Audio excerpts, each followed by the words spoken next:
नाज़रीन welcome back to दुनिया today. जैसा कि आपने देखा कि कराची में फायरिंग के एक अफसोसनाक वाक़े की वजह से हमारा प्रोग्राम भी दरमियान में उसकी कंटिन्यूटी और तसलसल जो है वो टूटा है।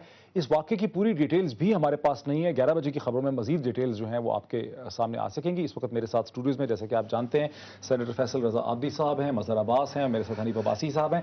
सर, मैं चाहता हूँ कि हमारे पास चंद मिनट हैं खबरों से पहले के ब्रेक में, जो कॉन्स्टिट्यूशनल पैकेज आ रहा है, जो रिफॉर्म पैकेज आ रहा है, जिसके ज़रिए 18th अमेंडमेंट इंट्रोड्यूस होगी, जिसके ज़रिए 17वीं तरमीम जो है वो ख़त्म होगी और प्रेसिडेंट और प्राइम मिनिस्टर के जो इख्तियारात हैं उसमें तवाज़ुन होगा, उससे आपकी क्या एक्सपेक्टेशन है इस स्टेज पे? अगले हफ्ते ये इंट्रोड्यूस हो जाए। देखिए डॉक्टर साहब, सबसे पहली बात तो ये है कि ये बड़ी खुशाइन बात है कि 1973 का कॉन्स्टिट्यूशन जो है वो अपनी असल हालत की तरफ लौटेगा। एतजाज हसन कहते हैं कि असल फॉर्म में अमेंडेड देखिए ना, उसमें अब देखिए ना, वो जो चीज़ है वो उस जुजियात में जाने से पहले हम कोशिश ये करें कि 12 अक्टूबर 1999। अच्छा ठीक, लेकिन आपकी बुनियादी एक्सपेक्टेशन क्या है? प्रेसिडेंट प्राइम मिनिस्टर के दरमियान क्या बैलेंस ऑफ पावर देख रहे हैं आप?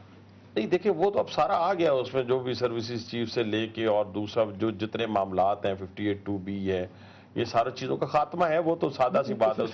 सर्विस चीफ तो एक इंपॉर्टेंट चीज़ है, हमें समझ आती है। 58(2)B से तो फर्क ना पड़ता है इस प्रेसिडेंट को, बिकॉज इस प्रेसिडेंट 58(2)B तो यूज़ नहीं करनी थी अपनी। देखिए, अगर आपने जाना है उस रिफॉर्म्स की तरफ तो उसको साथ लेना है, कोई इतनी हमें भी कोई परेशानी नहीं थी। लेकिन जब आप कहते हैं कि 1973 का कॉन्स्टिट्यूशन जो है वो बहाल हो रहा है और 12 अक्टूबर 1999 वाली पोजीशन पे हो रहा है, तो फिर उस पर तो कोई इतनी बहस वाली बात नहीं है। ये दिन 4-5 दिन रहते हैं, मेरा ख्याल है कि उसके बाद बहस कर लें तो ज्यादा बेहतर रहेगा। आपकी जो एक्सपेक्टेशन थी इस रिफॉर्म पैकेज से, वो तो अभी सामने देखे ना, अभी वो सामने पैकेज तो नहीं आया ना।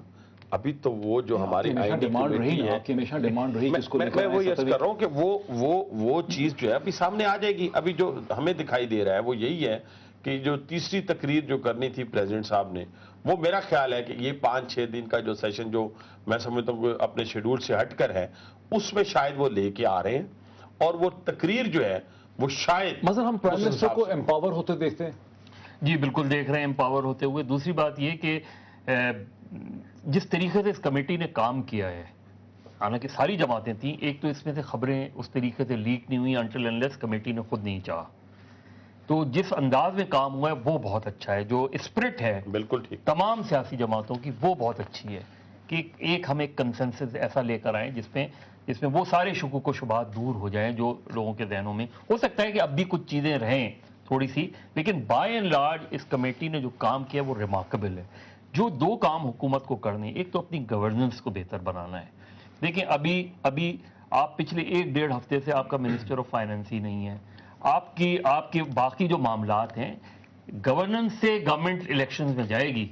और तीसरी बात जुडिशल कमीशन, जो अकाउंटेबिलिटी कमीशन है, उसका क़याम फौरी तौर पे हुकूमत। सेनेटर फैसल, आखिरी मेमार को अपनी इतने माह हो चुके, इतने हफ्ते हो गए कि आपके 2 हफ्ते हो गए, आपका फाइनेंस मिनिस्टर कोई नहीं है। कभी एक नाम आता है, कभी दूसरा आ जाएगा। वो भी मेमार को अपनी तखलीक से प्यार होता है, आइन के बानी हम थे। और इसमें से इस मुल्क में जिसमें फाइनेंस बहुत बड़ा इशू है, आपका फाइनेंस मिनिस्टर नहीं है, 2-3 दिन में आ जाएगा। एक्सपेक्ट कर रहे हैं जी। अच्छा, और ये भी बता दूं मैं आपको इंशाल्लाह पूरे वसूख के साथ कि जो अब अगला हफ्ता आ रहा है, इसके अंदर जो है ये जरदारी साहब का वादा भी पूरा होने जा रहा है, शहीद बेनज़ीर भुट्टो के ख्वाब की ताबीर भी हो रही है। और इस आइन से वो आमिरों की जो उन्होंने अपने ज़ुसराइत के लिए, अपनी हुकूमत को मजबूत करने के लिए शिक़े लाए थे, उसको निकाल के बाहर फेंक देंगे। जरदारी साहब तारड़ साहब की तरह हो जाए। जरदारी साहब चेयरमैन है पाकिस्तान पीपल्स पार्टी के, ये फर्क है।